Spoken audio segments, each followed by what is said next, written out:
all of our lives, time is the most precious resource. It is perishable and it is irreplaceable. God, in His grace, has given us all the same amount of time, 24 hours in a day. The quality, the joy, and the grace has given us all the same amount, and it impacts our life directly on how wisely we use that time. That's why it's so precious. It's when you give to the Lord, this is just a side note for all of you.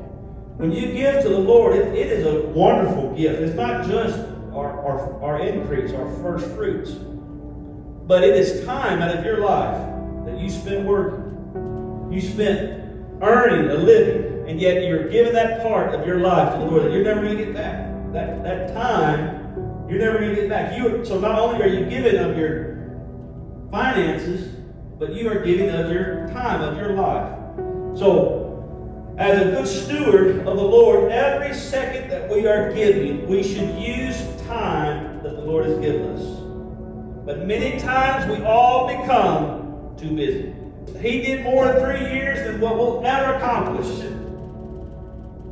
Yet He did it because of His time that He used. He still had time to play with children. He had time to investigate a fig tree. He had time to go to a wedding reception.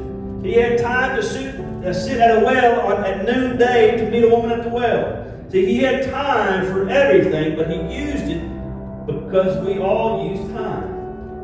The Bible does not say that if we hurry, we'll catch up to God. But it tells us in Psalm 46, verse 10, be still. Cease your striving and know that I am God. Yeah. Be still. Stop focusing on everything else. Just be still and know that I am God. In Matthew 11:28, Jesus said, come to me, all who are weary and burdened, and I will give you rest. Jesus didn't say, join up with me and I'll work you 18 hours a day. Yeah. When we live for Jesus, it's not just going to work for Him, but He wants us to use our time. God saw fit to put us here at Riverton, Kansas. He put you here in Riverton, in Baxter, in Carl Junction, and all these places. God saw fit to put you in time in this moment. We have a purpose for our time. In Ephesians 4:15, we will in all things grow up into Him who is the head, that is Christ. So our purpose with our time is to mature in Christ. Yeah. In 5 years, where will you be? Will you be the same today as you are 5 years from now? Or are you going to be somebody that loves Jesus more? See, every day passes. Every second, every hour passes. And are we using the time that we are giving to mature in Christ?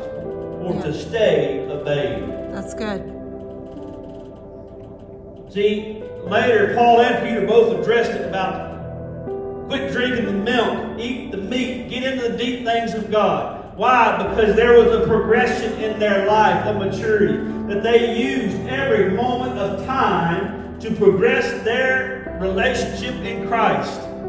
They used their time. See, our culture disagrees. Most Americans believe that their main purpose is to be happy and to be successful, to grab all the gusto, all the life they can, to squeeze out every ounce of life they can. Back probably 10, 15 years ago now, but the phrase came out when we was in college, YOLO, which you only live once. And the phrase, they started saying this so that they could do whatever they felt like they could do, because you only live once. That's not true. There is a second life. But what I mean is as our culture, it tells us that we should seek happiness. We should seek all these things.